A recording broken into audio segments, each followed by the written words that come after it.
right, welcome to Out of the Blue from the Block and Podcast Network, part of the Fan First Sports Network. This podcast will get you pregnant, so we recommend wearing protection while you listen. I am Jared Stormer of the Block and Podcast Network.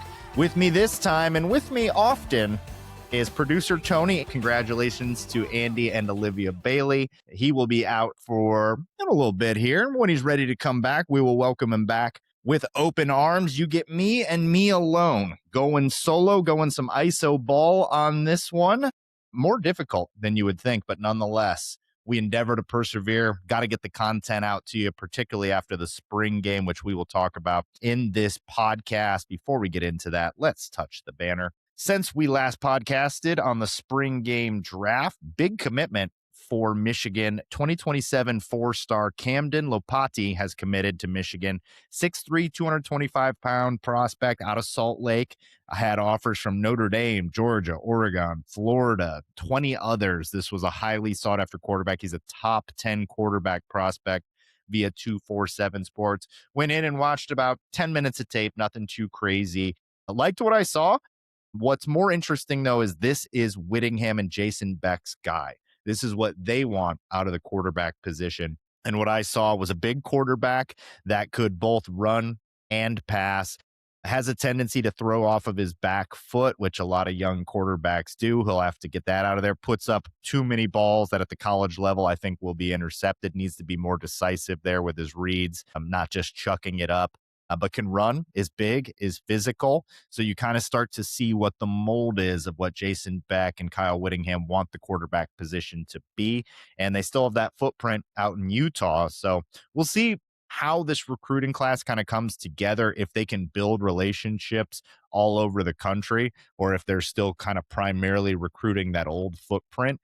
But this is a good get, and we're going to talk about quarterbacks on this pod because not a quarterback controversy brewing in Michigan, but a quarterback discussion is happening right now. So excited to welcome Camden Lopati into the quarterback room, 2027 quarterback. Couple other nuggets here. Charlie May has immediately moved over to coaching, accepted a GA position at Georgia. Shout out to the ring bearer, Charlie May, who following in his father's footsteps. That's awesome. And at a pretty good basketball program, too, at Georgia. Sharon Moore was sentenced to probation, avoids jail time.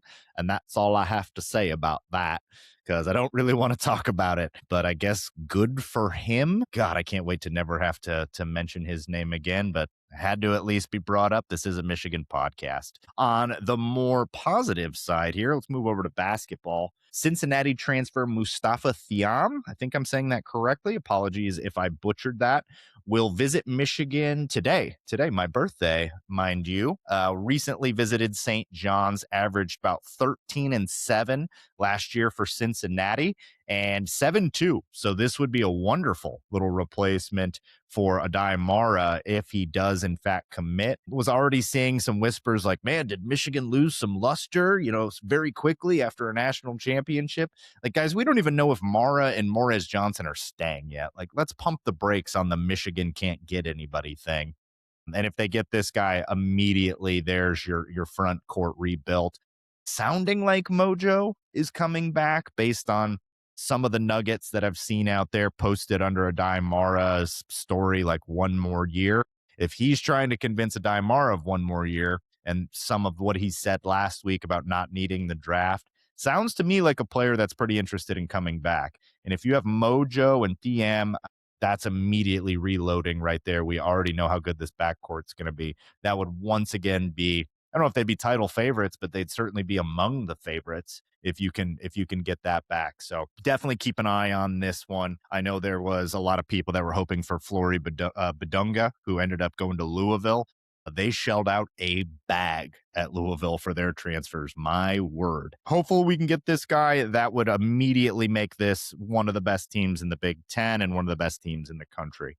While we're on the topic of basketball, I got to do Pistons Corner, because while the cat's away, the mice will play, or whatever the hell that saying is. I get to do Pistons Corner whenever I want. And Pistons lost game 1 to the Orlando Magic. I'm going to go on a rant here. And man, I have so much to say about this game. First of all, not much of an advantage for being the 1 seed after winning 60 games, being the best team all year.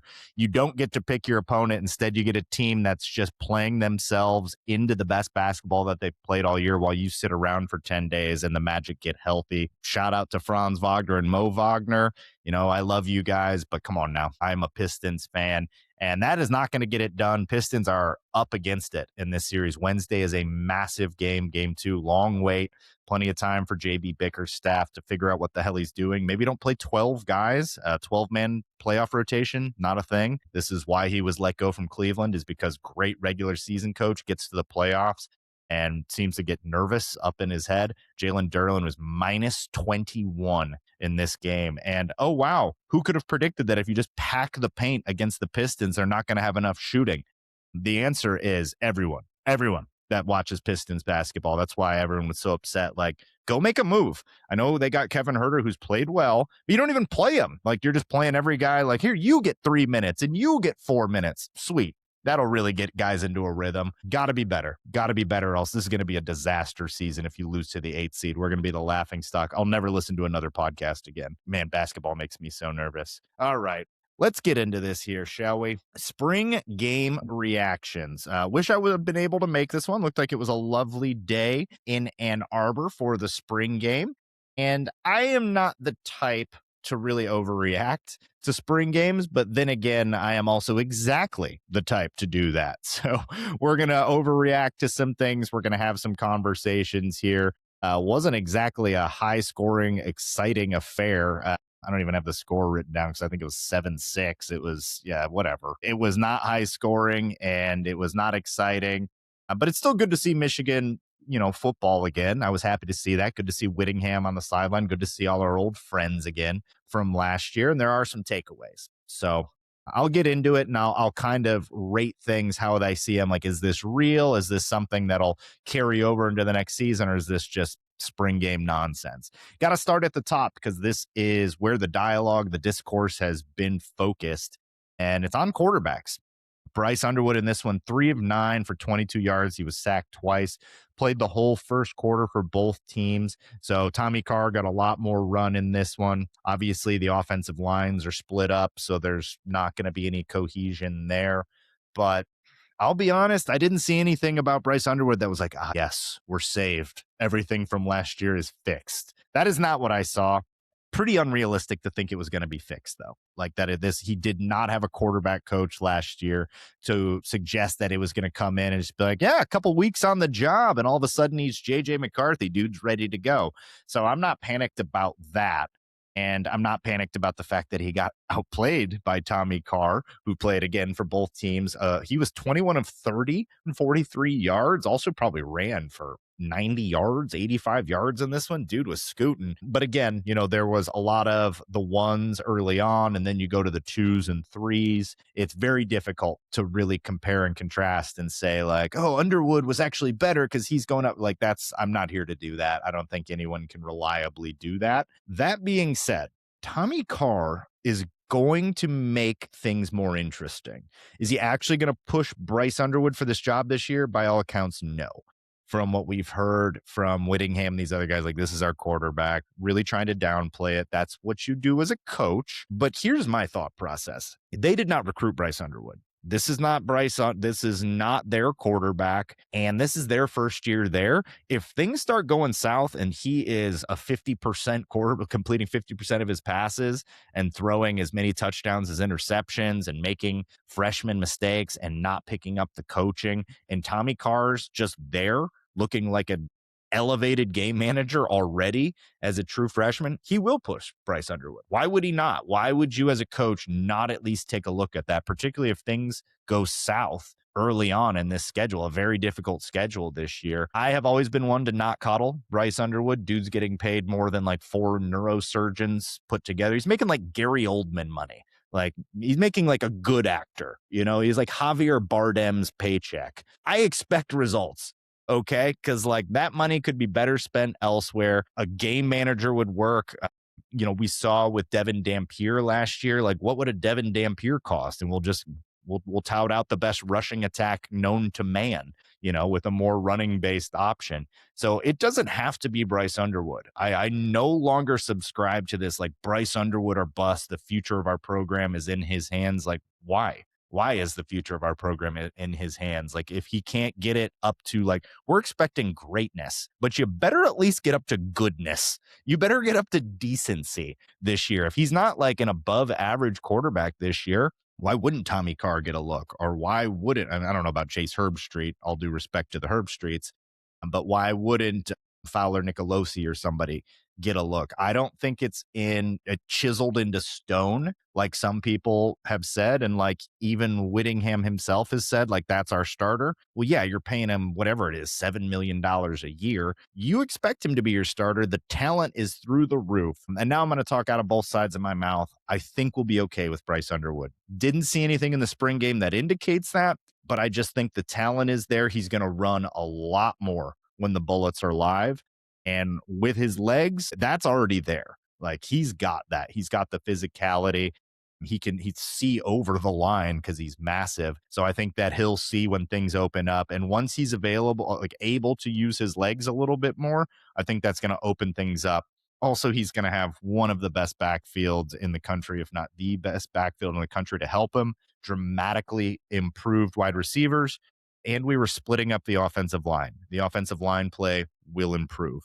So I'm not panicked. I think it'll still be Bryce Underwood. I also don't think that like there's any reason to just give him the job and say, Tommy Carr, you're competing for second. Like, let him compete. Tommy Carr looked good, man. Like I said, 21 to 30, 143 yards. I saw good footwork. I saw good pocket awareness.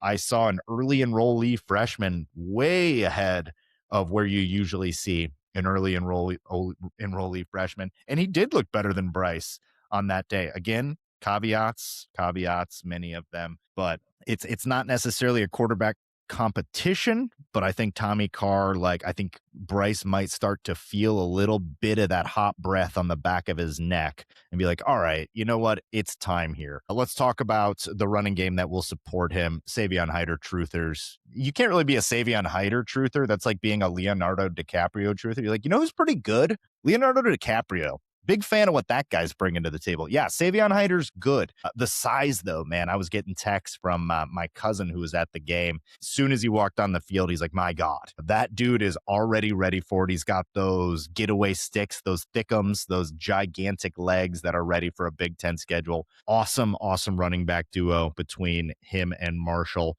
I know the numbers aren't going to pop on the day, but all I wanted to see is is he physically ready? Does this stuff translate to the next level? It's going to translate. That's going to be an awesome running back duo. I think you add Bryce Underwood running the ball or even Tommy Carr running the ball if it comes to that. And that's going to be a potent offensive attack. You couple that with the fact that I think the receiver group, I have this here. Would Jamie French have been wide receiver 2 last year? Would Celesi Moa have been wide receiver 2 last year? Forget JJ Buchanan, 100% he would have.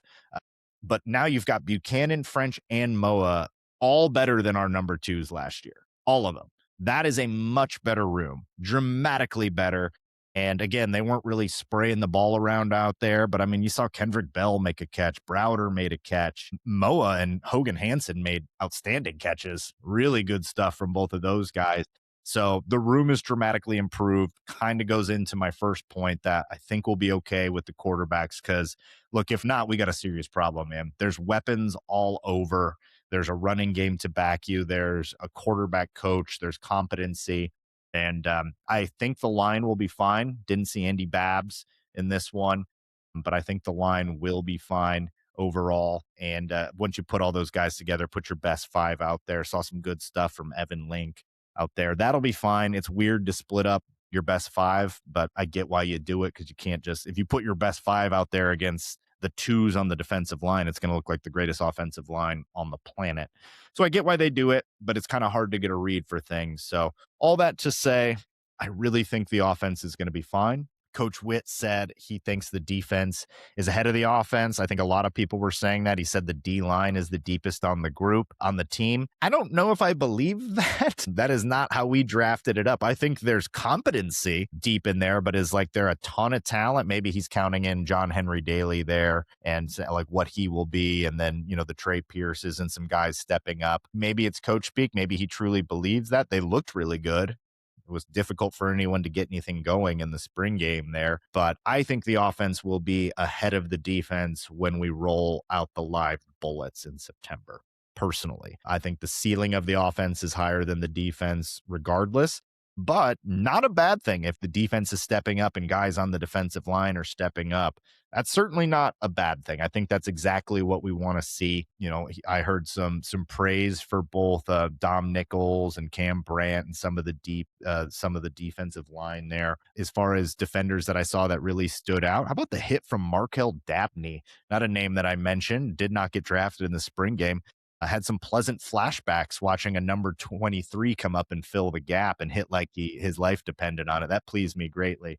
So would love to see somebody step up at linebacker there. There is definitely a very live competition going on there, and Dabney could put himself into the mix. That'd be interesting. A true freshman there, but we'll see. There's snaps to be had there. Other than that, he put his stamp on it, Kyle Whittingham. This is going to be how he runs things. He kind of changed things up, saying the ones weren't going to play. I think there maybe was some backlash, like, bro, like after last season, we need to see some of these guys out there. Like, I don't know if you can just not play the ones. So it's good to see some of the ones out there. And as far as I could tell, no huge injuries coming out of this as well. So that's what you want to see in the spring game, man. See familiar faces, which there were a lot of. See some of the new guys, get an idea for how things are going to look, who's running with the ones and twos, and get out of there healthy, which they did. And I think it's still going to be a huge, huge fall camp for a lot of guys. We're going to take a break here in a minute, but we'll talk about some of the swing guys and after the spring game, who they were. But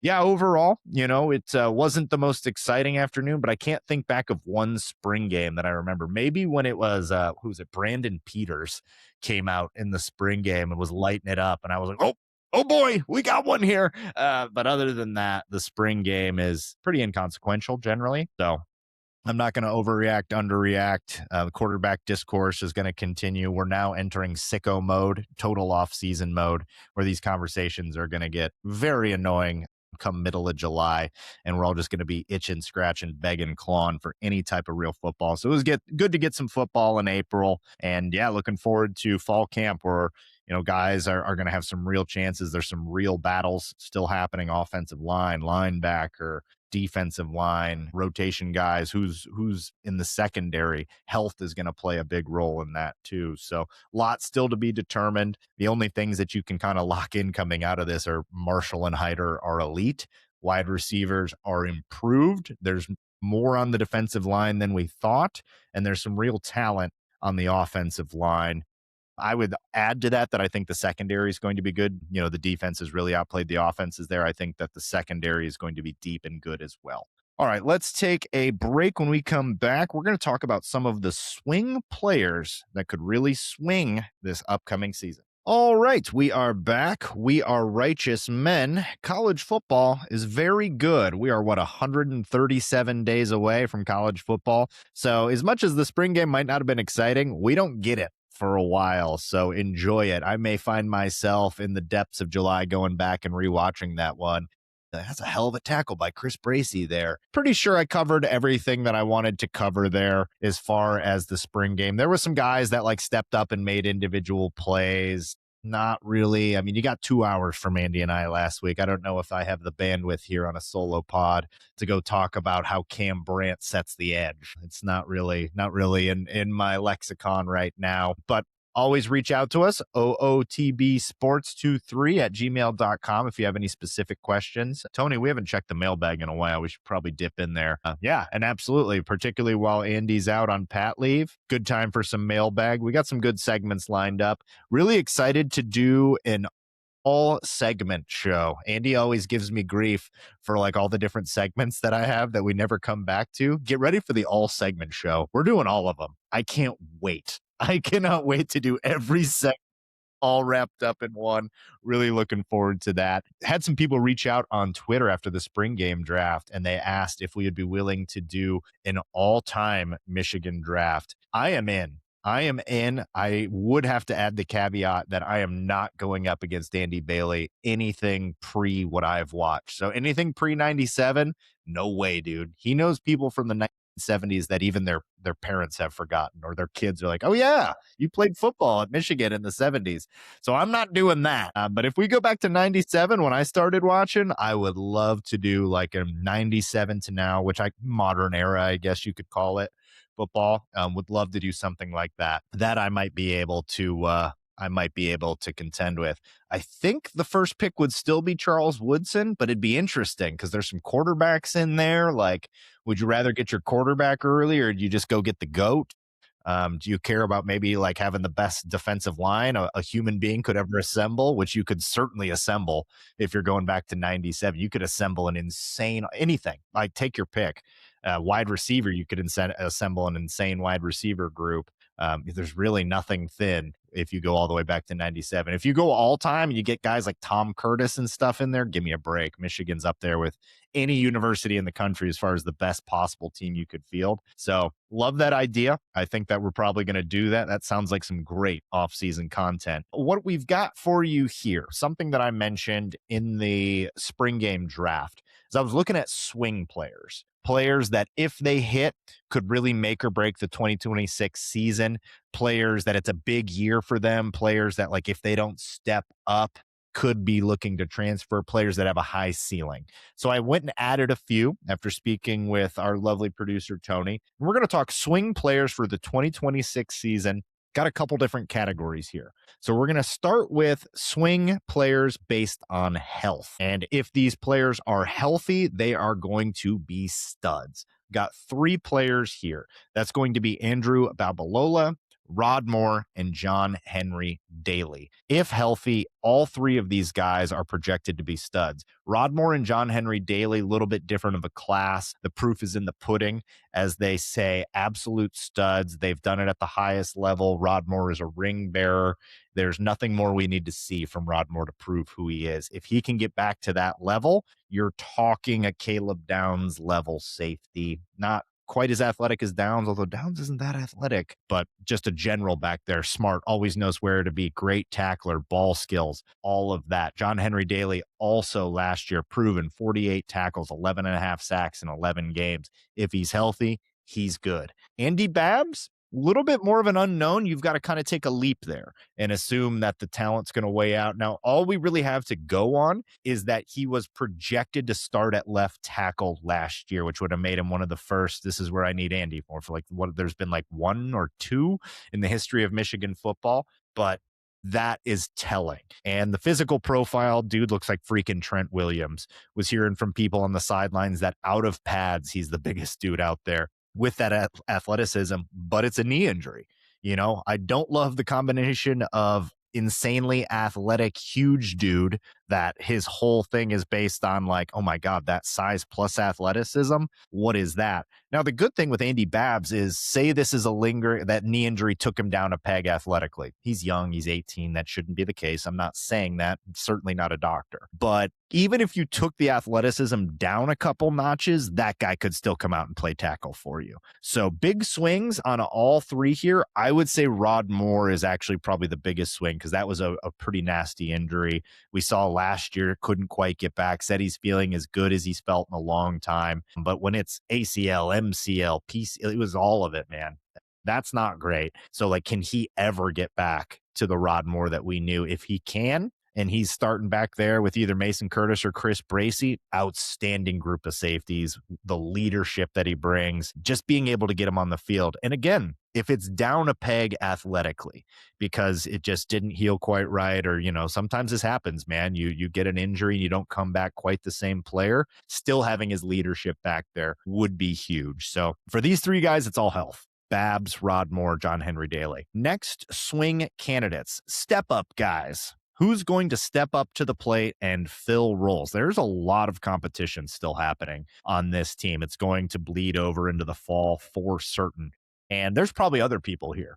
We put together a list here, Tony and I, of guys that we thought of, but I could probably come up with 4 or 5 more here. But I'm going to start at positions that we're all kind of looking at, like who's it going to be. And I've got the combination of Dom Nichols and Cam Brandt. Now, I took both of them in the spring game draft because Cam Brandt's just played a ton of snaps. Dom Nichols has outpaced him, and he's a little bit younger. But there's guys behind him, too. There's young guys behind him that we'll maybe talk about here on this list, but in a different category. So can either of these guys solidify it? Cam Brandt probably is who he is. Dom Nichols, can you step up a little bit? Cam Brandt, is there more in there? I mean, sometimes you do see the senior leap. It's rare, but you do see it. A guy that really puts it all together. He gets that grown man strength out there. I'm not saying Cam Brandt couldn't do that. Dom Nichols, can you do it? Because you're going to have John Henry Daly on one side taking up a ton of attention. There's going to be opportunities for pass rushers here. This is a major opportunity. And if you're a good pass rusher at Michigan and you can get to 7.5 sacks, you will find your way into the NFL draft, provided you have, the requisite size and speed and all that stuff. But 6.5, 7.5 sacks will get you on the radar. Barham's getting drafted this year. And I think Dom Nichols could end up being a better prospect than Jayshawn Barham. I certainly think Carter Meadows or Nate Marshall could. This is some long distance projection here, but it's a big, big opportunity for a lot of those guys. Next up, let's go to the linebacker room where pick your player.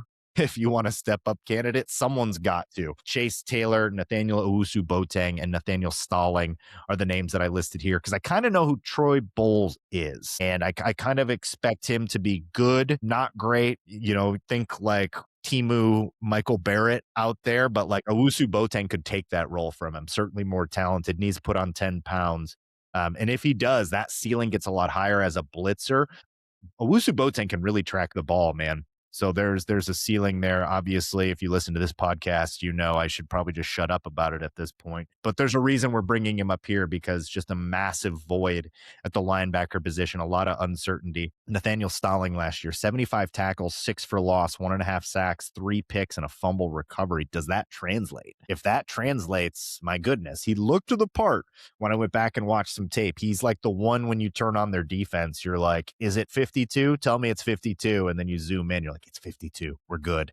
Looks like a player there. So if he could step up bigger than Owusu-Boateng, bigger than Bowles, that could be a player there. And Chase Taylor this is where I may have erred in the spring game draft because he might be the best combination of like some production last year, size, speed, and familiarity. Different defense, but like, I'd be interested to know how different the terminology is and how much he really has to pick up. But Chase Taylor may have the leg up here. But one of these guys has got to step up. Like one of these guys has not got to just be pretty good. We need someone to be great at the linebacker position if this defense is going to be, if we're going to make some kind of run, if we're going to flirt with the playoffs, if we're going to upset Oklahoma, if we're going to push Ohio State, whatever you think the goals for 2026 should be, we got to have a linebacker room, man. And as of right now, it's like, maybe. So like one of these guys, I had a big star next to all these guys. Now, the good news is there's talent here, like a combination of transfers and recruits, but it's not like none of these guys is like Devin Bush.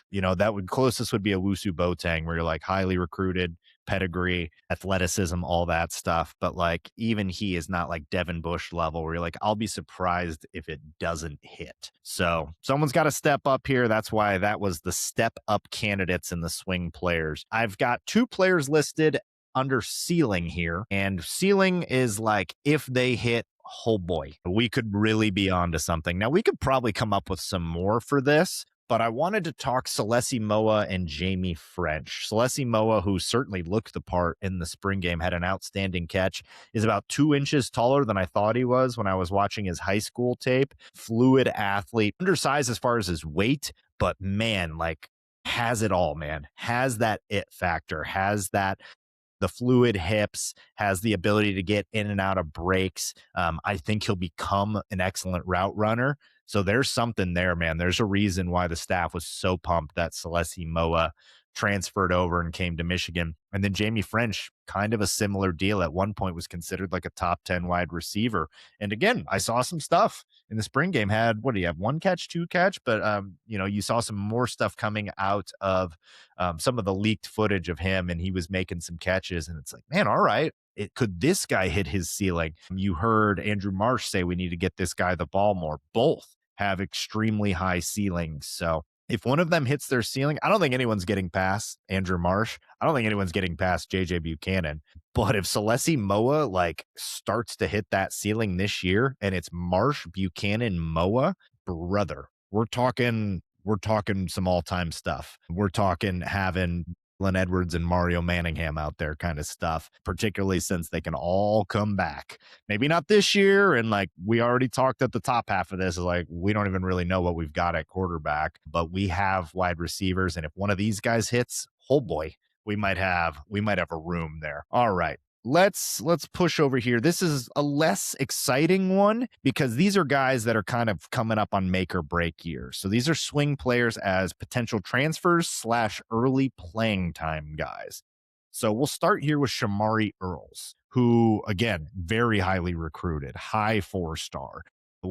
Georgia was really, really trying to pull him. Alabama was interested, commits to Michigan, and it was the big pickup. But then, oh my gosh, I'm blanking. Jaden Sanders, beats him out. And it's like, oh, we got Jaden Sanders. That's even better. Sanders transfers. Earl sticks around. How long is Shamari Earls going to stick around if he doesn't see significant playing time this year? Now, he's got to earn it, and earning it with that room, which I don't think you're passing up Zeke Berry, Tyre Hill, or Smith Snowden. But if you can push them and be like, sorry, you've got to play, and he gets out there and he has 26 tackles and a pick and 4 passes broken up or whatever it is, that might be enough to get him to stay. Now, I'm not saying he's just going to get those and walk into those numbers. He's got to prove it. Shamari Earls has still got to show it out there. But if he doesn't, would he just be like, you know what, I'm not going to compete.